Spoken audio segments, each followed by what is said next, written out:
प्रिय विद्यार्थियों,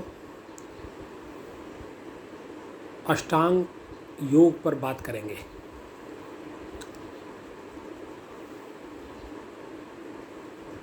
योग दर्शन के अनुसार मोक्ष के लिए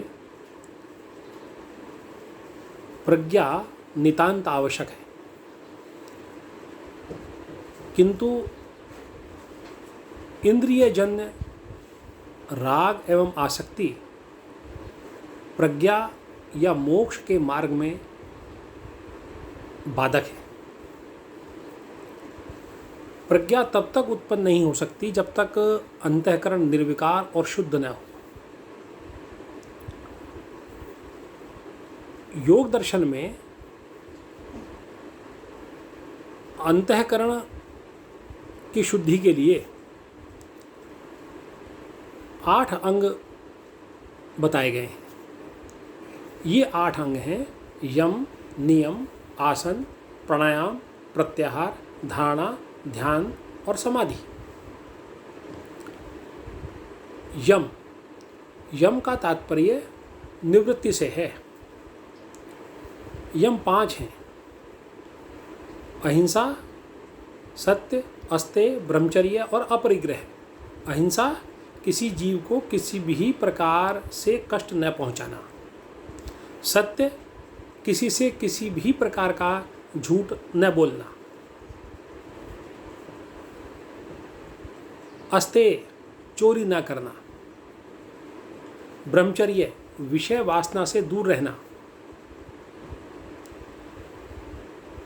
और अपरिग्रह, लोभवश अनावश्यक वस्तुओं का संग्रह न करना। ये 5 यम हैं जिनका पालन करना चाहिए।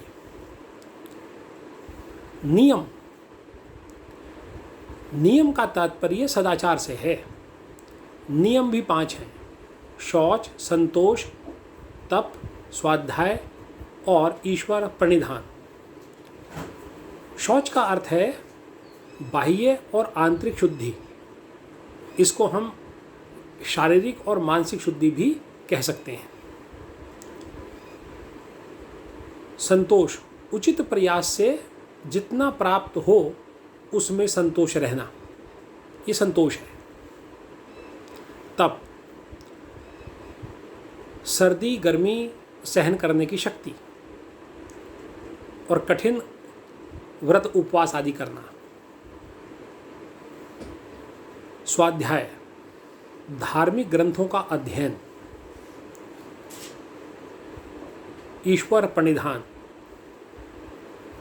ईश्वर का ध्यान और स्वयं को ईश्वर के प्रति समर्पित कर देना। ये 5 नियम हैं। तो 5 यम हैं, 5 नियम हैं जिनका पालन करना चाहिए। यम नियम के बाद आसन। आसन शरीर की एक क्रिया है। इस क्रिया के माध्यम से शरीर को एक ऐसी निश्चित स्थिति में रखा जाता है जिससे शरीर निश्चल स्थिर रह करके उस स्थिति में सुखपूर्वक रह सके। हम कह सकते हैं कि यह एक प्रकार का शारीरिक अनुशासन है, और यह शारीरिक अनुशासन योग दर्शन में कई प्रकार का होता है, जैसे शीर्षासन है, पद्मासन है आदि।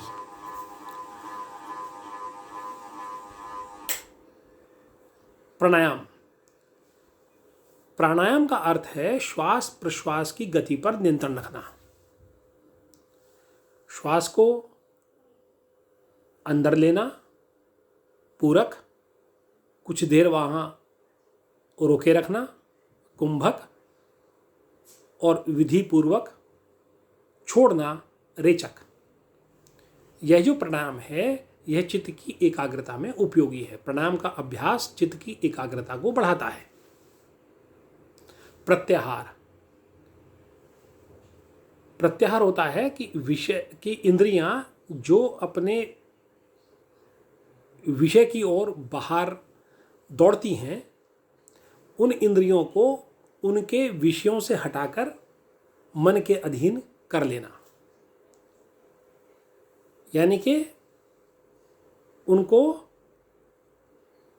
अंदर की ओर मोड़ लेना, मन के अधीन कर लेना। तो ये एक प्रकार का इंद्रियों पर नियंत्रण करने का अभ्यास है।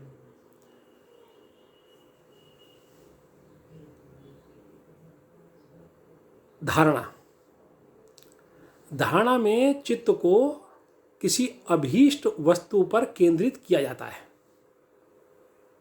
और वह अभीष्ट वस्तु नासिका का अग्रभाग, सूर्य, देवता आदि कुछ भी हो सकता है। कुछ भी हो सकती है वो अभीष्ट वस्तु जिस पर हम धारणा करते हैं। धारणा का जो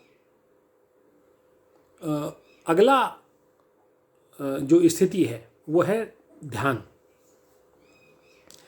यानी कि धारणा की प्रगाढ़ता ध्यान को जन्म देती है। ध्यान में हम अभीष्ट वस्तु का निरंतर चिंतन करते हैं, यानी कि वहाँ अभीष्ट वस्तु का निरंतर चिंतन प्रवाह चलता रहता है।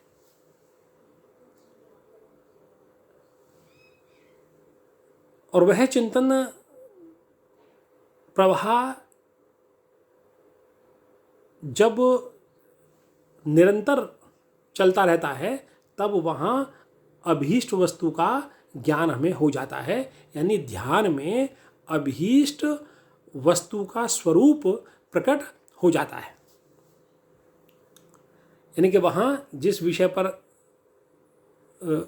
का चिंतन निरंतर ध्यान में हो रहा है वहाँ उसका स्पष्ट ज्ञान हो जाता है। ये ध्यान में होता है। ध्यान की जो प्रगाढ़ता है वो समाधि की अवस्था का कारण है।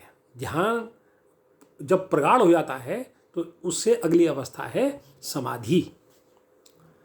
समाधि में समाधि का अर्थ है चित्त की एकाग्रता। यह योग की एक प्रकार से अंतिम अवस्था है जिसमें चित्त ध्येय विषय में पूर्ण रूपेण लीन हो जाता है और अपना अस्तित्व मिटा देता है। यानी कि चित्त ध्येय विषय में तन्मय हो जाता है। ध्यान में जहाँ ध्येय विषय और ध्यान की क्रिया इसका अलग अलग बोध होता है वहाँ समाधि में ये एकाकार हो जाते हैं। यहाँ चित्त ध्येय विषय में तल्लीन हो जाता है, तन्मय हो जाता है। तो ये एक प्रकार से समाधि की अवस्था है। इसमें भी जो प्रथम अवस्था है उसमें ज्ञान का आलंबन बना रहता है, ज्ञान की वृत्ति बनी रहती है, जिसको हम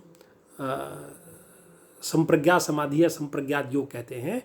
किंतु जब ज्ञान की वृत्ति भी शेष नहीं रहती, ज्ञान का आलंबन भी नहीं रहता, तब वह अवस्था निरुद्ध अवस्था कहलाती है, जिसको हम असंप्रज्ञात योग या असंप्रज्ञात समाधि कहते हैं।